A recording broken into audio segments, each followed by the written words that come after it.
Buena gente, ¿cómo les va?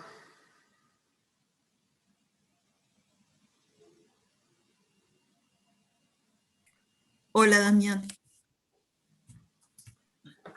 Bueno, creo que estamos para largar. Por lo visto, somos bastantes en el Zoom. Así que vamos a alargar con la continuación de lo último que charlamos. Les agradezco de antemano a aquellos que pongan la cámara, porque como les conté, si bien es un desafío doble para ustedes recibir la clase de esta manera y para nosotros darla, porque claramente genera esta sensación de que uno está hablando un poco solo.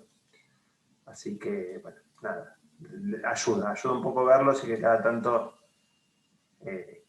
sigan los aportes o las consultas que hago, porque me van a orientar a que no se durmieron, que están más o menos siguiendo lo que uno está contando. Bien,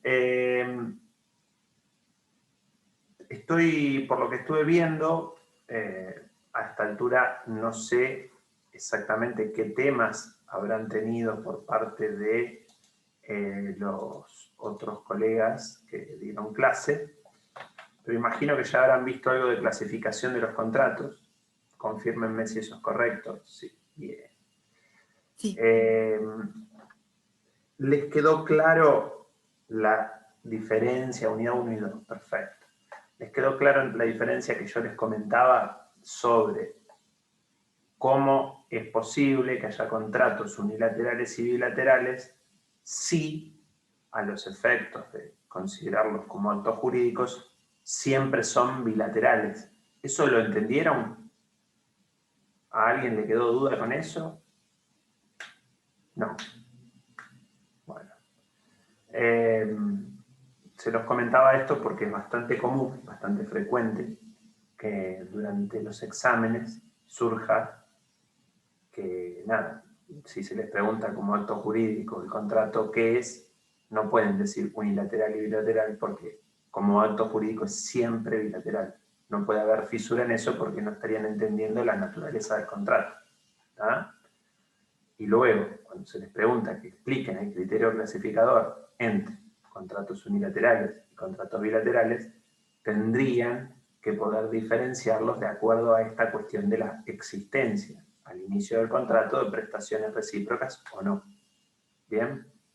Por eso la donación es un ejemplo de contrato unilateral y, bueno, la compra-venta es el ejemplo clásico de contrato bilateral. Hasta acá, esa es una duda muy, muy habitual que suele surgir con básicamente lo que uno va viendo en los exámenes. Después, otra pregunta obligada es saber si han tenido dudas con el articulado que les dejé para leer.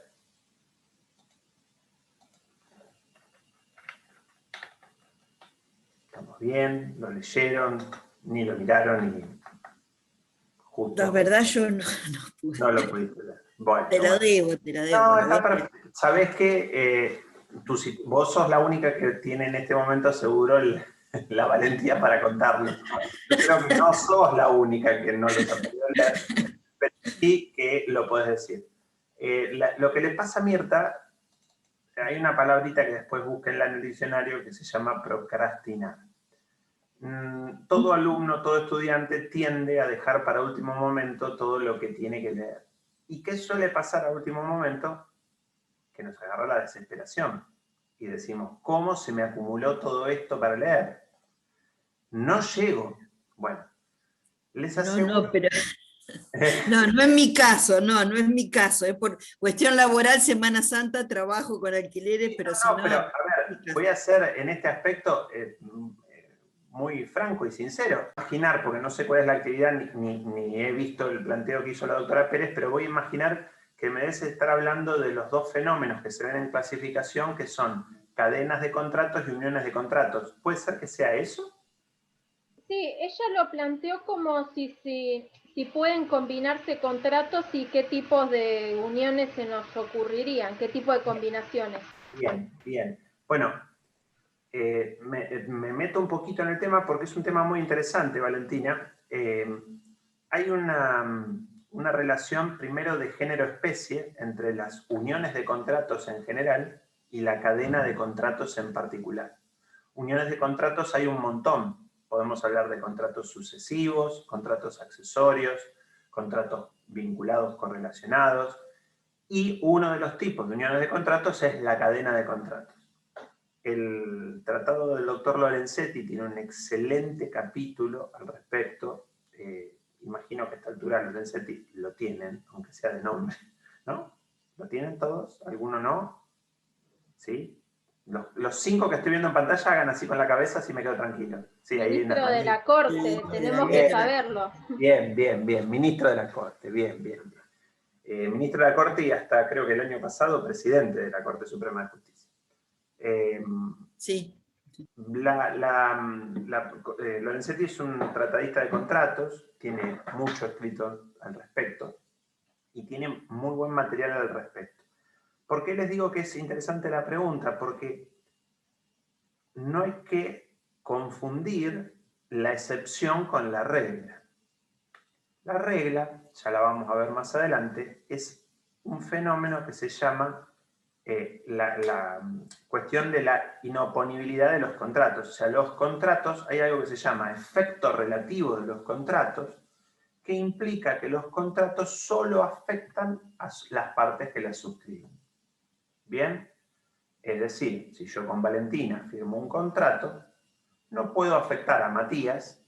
Hoy te vuelvo a agarrar, Matías, no, te voy a dar descanso. Creo que la vez pasada fuiste parte del contrato. Vamos a agarrar a Lucía. Yo firmo un contrato con Valentina, no la puede afectar a Lucía. Esa es la regla. Regla legal. Bien, nuestro código establece expresamente que los contratos no pueden afectar a terceros. La primera excepción está contenida en el propio articulado y dice, no pueden afectar a terceros, salvo ¿quiénes? Bueno, los sucesores de las partes. Si Valentina se muere, o yo me muero, perdón Valentina por matarte, pero lo hago muy seguido en clase, al solo efecto didáctico, si pasara esto, nuestros sucesores, es decir, si tenemos hijos, o si no tenemos hijos, nuestros padres, o si no tenemos ni padres ni hijos, nuestros hermanos, estarían incorporando en su patrimonio los derechos y obligaciones que surgirían de esos contratos. ¿Se acuerdan algo que vimos la clase pasada? Esto de que los contratos se incorporan al patrimonio de las personas, los derechos y las obligaciones. ¿Bien? Entonces, este efecto relativo dice eso, precisamente que no podemos separar o diferenciar y decir que cuando pase algo en un contrato, arrastrar a alguien que no tuvo participación o intervención en él. Cuando hablamos de contratos accesorios, un ejemplo de las tantas uniones de contratos que hay, nos podemos imaginar un contrato de fianza. El contrato de fianza, si no lo han escuchado nombrar, es aquel en donde alguien garantiza el cumplimiento de un tercero la obligación. ¿Y quiénes son las partes de ese contrato de fianza? Bueno, fiador es el que va a solventar digamos, la obligación a cumplir y la persona que recibe esa garantía. Pero justamente esa persona que recibe la garantía es, en otro contrato, seguramente, el acreedor. Entonces, en el contrato de fianza, el deudor, a quien se lo está garantizando, no es parte.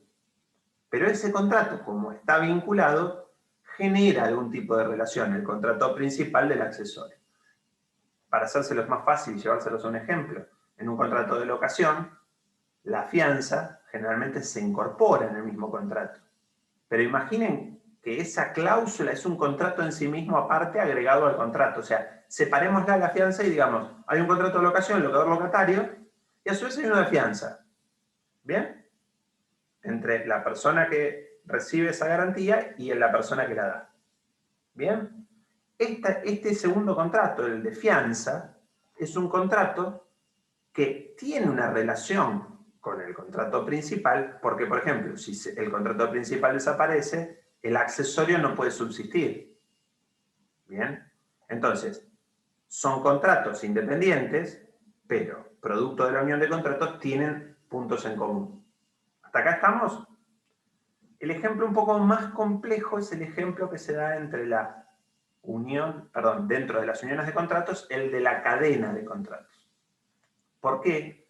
Primero porque es una creación pretoriana, una creación jurisprudencial, porque ¿qué ha pasado? Más de una vez se encontraba con situaciones en donde la realización de un contrato arrastraba y perjudicaba a alguien que no era parte de ese contrato. Les voy a plantear un ejemplo hipotético.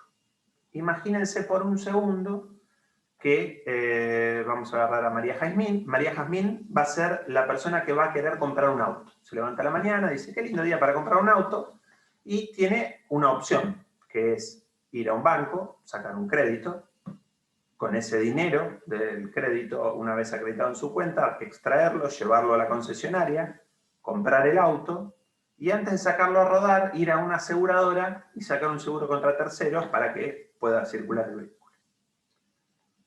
¿Cuántos contratos firmó María Jazmín?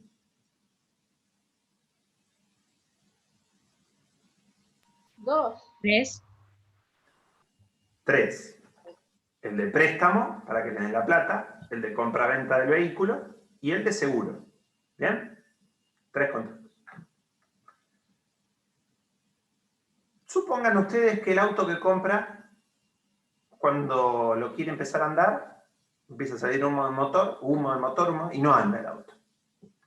El auto es desastre. Va un mecánico, lo revisa y dice, no, te lo dieron con el motor fundido. ¿Puede María Jazmín presentarse en el banco y decir, no pago la cuota del crédito porque el auto que me compré no anda? No. No, estamos todos de acuerdo que no. Bien. Ahora imaginen, terminamos con este ejemplo, plum, lo sacamos. Vamos a agarrar otra persona. No, vamos a seguir con María Jazmín, que tengo en el centro ahora. Se van acomodando las caritas, entonces de golpe los tengo a un lado y del otro. Y después vamos a variar el ejemplo, pero vamos a seguir con ello. Profe, le hago una pregunta. Sí, Florencia. ¿Un ejemplo de lo que usted está diciendo podría ser un contrato mixto o no? Mirá, no sé a qué estás haciendo referencia por contrato mixto, porque depende quién leas, dice que es una cosa y quien dice, hay otros que lo apuntan para otro lado. ¿A qué haces referencia con contrato mixto? Yo digo cuando hay un contrato que contiene uno o varios elementos de otro contrato. No, está bien, ya entendía que haces referencia, no sería el caso. Un contrato mixto, dentro del mismo contrato, hay dentro de las clasificaciones, hay una que tiene que ver con los contratos nominados e innominados y con los contratos típicos y atípicos.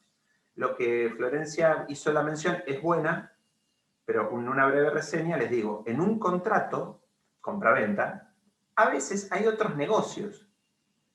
Porque puede que en un mismo contrato, para hacer la compra-venta, haya, por ejemplo, un préstamo.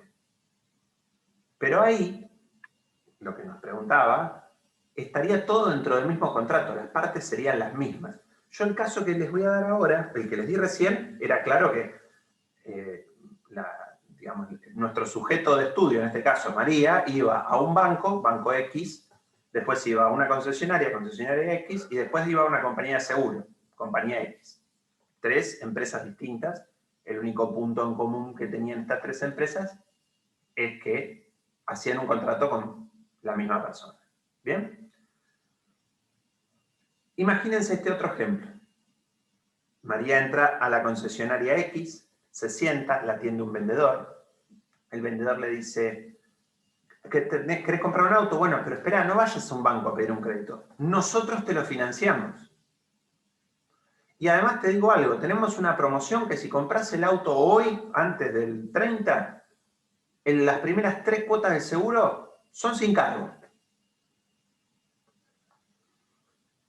María hace la cuenta, compara con lo que le saldría sacar el préstamo y dice, no, me resulta mucho más atractiva esta propuesta, hago todo acá. Cuando acepta, el mismo vendedor abre una carpeta, saca un grupo de contratos entre María y la concesionaria de autos, otro grupo de contratos entre María y la aseguradora, que no es la misma empresa que la concesionaria de autos, y otro grupo de contratos entre María y la financiera o, por ejemplo, se me ocurre, no sé, Plan Óvalo, que es una compañía de seguros específica para la compra de vehículos. Entre esta tercera compañía. En los efectos prácticos, si yo les mostraba los papeles de la primera operación y los papeles de la segunda operación, no van a encontrar diferencia. ¿Por qué? Porque es un sujeto con una aseguradora, un sujeto con una financiera, un sujeto con una concesionaria, una vendedora de autos. Van a encontrar los mismos 3 ejemplos, pero como lo vivió el sujeto, es radicalmente distinto. ¿Por qué? Porque contrató todo en el mismo lugar. La jurisprudencia, la doctrina empezó a encontrar que había algo que era el negocio económico común, negocio económico único. Y decía, ¿es lo mismo la situación A que la situación B? No, claramente no es lo mismo. Si bien a los efectos prácticos son contratos digamos, distintos, que en ambos casos pareciera que ninguno puede arrastrar al otro, ¿ustedes me responderían de la misma manera si les digo que el auto que compró María en el ejemplo 2 se funde? ¿Se podría oponer válidamente a pagar el crédito? En este ejemplo 2, ¿cómo lo ven? Ya les despierta dudas, por lo menos. Bueno, la jurisprudencia y la doctrina dijo, un momento, esto no es el mismo caso. ¿Por qué no es el mismo caso? Porque el sujeto comprador no pudo encontrar en esa situación una unicidad y decir, me tentaron a contratar de esta manera. Esas obligaciones que se generan, bueno, básicamente están atadas a la responsabilidad que tiene que tener el co-contratante. ¿Está? Yo no puedo firmar un contrato y desentenderme del contenido. Por el contrario, si quiero firmar un contrato, sé, o por lo menos debería presuponer, que me vinculo de una manera específica y que genero, en caso de no hacer aquellas cosas a las que me comprometí, responsabilidad. ¿Qué tipo de responsabilidad? ¿Penal? No, claramente. No voy a ir preso por incumplir el alquiler en tiempo y forma. Eso se entiende, ¿no es cierto? Todos los de acá no sé, ¿ya dieron penal 1? Están ahí, ¿no?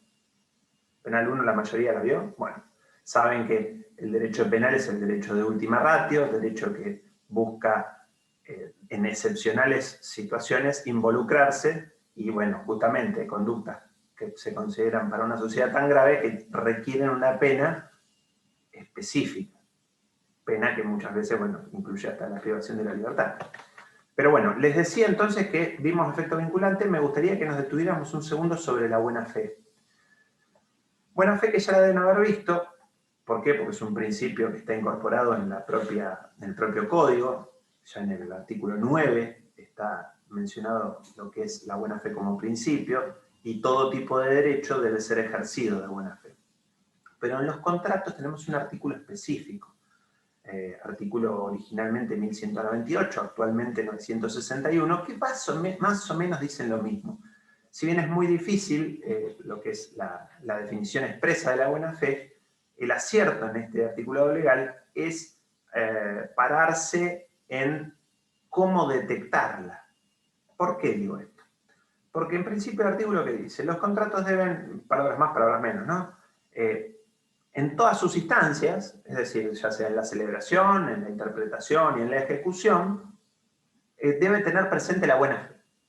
¿Bien? Yo no puedo estar celebrando un contrato de compraventa ya sabiendo de antemano que voy a cumplir. No puedo aprovecharme de un error de tipeo en una cláusula y decir, no, esto quiere decir otra cosa cuando yo sé que originalmente era distinto. Y no puedo pretender en la ejecución quedarme con más que lo que había coordinado de entrada. ¿Por qué? Porque estaría actuando de mala fe.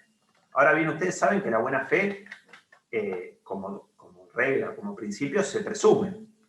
Por lo tanto, ¿qué es lo que hay que demostrar? La mala fe. Que no actuó con buena fe, la mala fe. Perfecto. ¿Y les parece fácil demostrar la mala fe? No, no es fácil. No, No es es un fácil. intangible. Exactamente. Pero a respuesta de esto, no es fácil. ¿Les parece que puede llegar a ser fácil actuar o demostrar haber actuado de buena fe? En teoría sí, porque se presume la buena fe.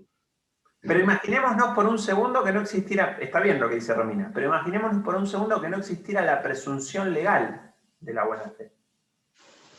Vamos a decir así, vamos a presuponer que todos actuamos de mala fe. Hay que demostrar haber actuado con buena. ¿Qué les parece que es más difícil? La buena. Demostrar actuar con buena fe es más difícil. La buena es más difícil. Claro, como dice Paola, ahí está la parte compleja. ¿Por qué? Porque puntualmente la actuación de buena fe tiene, digamos, una serie de componentes intangibles que hace de prácticamente prueba diabólica, se la conoce. ¿Cómo demuestro haber actuado bien? Yo solo voy a tener las cosas que hice. Entonces, para poder encontrarnos con el obrar de mala fe y poder demostrarlo, hay algunas herramientas. Les nombro una, por ejemplo, la teoría de los actos propios.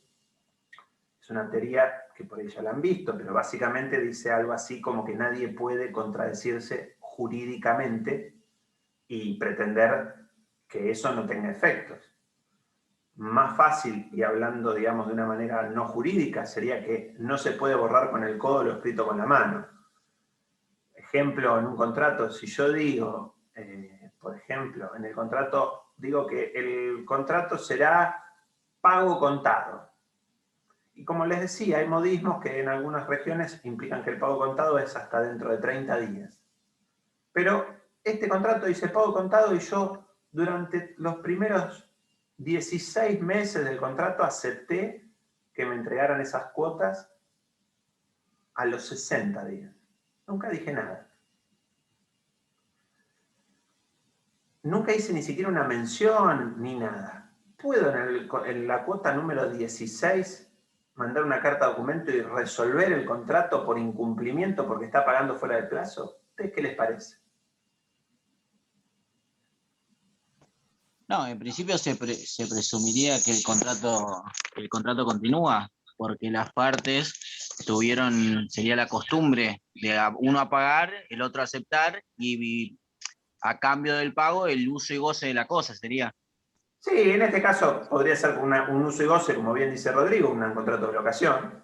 Pero Una también aceptación tácita hubo. una aceptación tácita. Fundamentalmente lo que sería la carta documento es contradecir su conducta anterior. Claro. Porque podría, en vez de resolver el contrato, mandar una carta documento diciendo lo intimo que a partir del próximo mes ajuste su conducta de derecho a lo pactado en la cláusula séptima y pague hasta el día tal. Claro, De lo íntima, contrario, sí, ante un nuevo incumplimiento, se le hará saber que resolverá el contrato. Entonces ahí ya no hay obrar de mala fe, hay obrar acorde a la buena fe. Yo estoy intentando que el otro recomponga su conducta, pero no estoy obrando intempestivamente y le estoy dando la posibilidad de que lo haga. ¿Bien? ¿Por qué esto es importante? Porque, bueno, el artículo que les nombraba fundamentalmente dice algo así, que en todas las instancias debe estar presente la buena fe, y que la buena fe no solo obliga a lo que está escrito en el contrato, sino a aquellas consecuencias que se desprenden del contrato.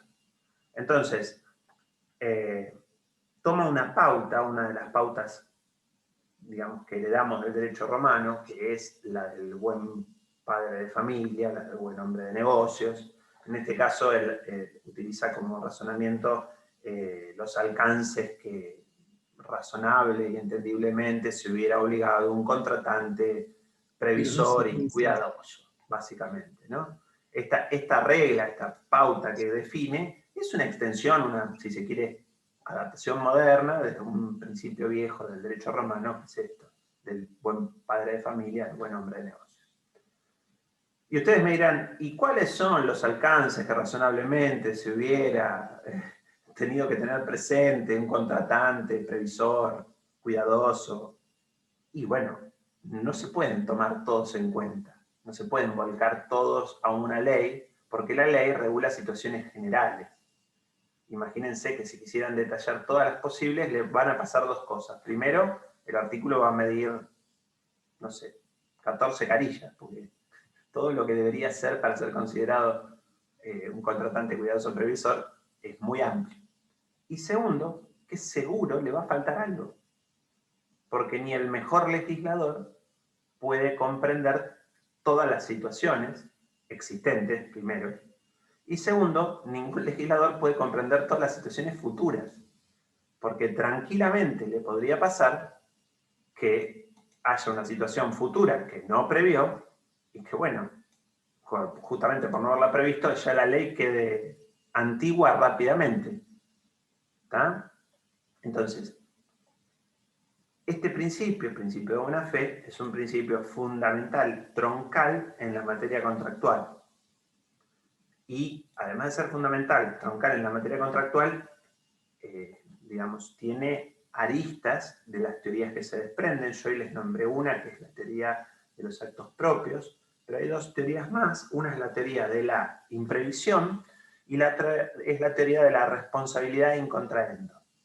Fundamentalmente estas dos teorías se van a ver más adelante, pero la de la imprevisión habla de que cuando sucede algún evento que no pudo ser previsto por las partes, hay que renegociarlo el contrato, justamente por aplicación del principio de la buena fe. ¿Por qué? Porque se rompió algo que se llama sinalagma contractual, equilibrio contractual. Durante la crisis del 2001 apareció, por ejemplo, la teoría del esfuerzo compartido como una derivación de la teoría de la imprevisión. Entonces, lo que planteaba esta teoría es, bueno, miren, esta situación no se pudo prever, fundamentalmente las partes deben hacer ambos esfuerzos para que el contrato primero siga viviendo y segundo sea cumplible. ¿Está?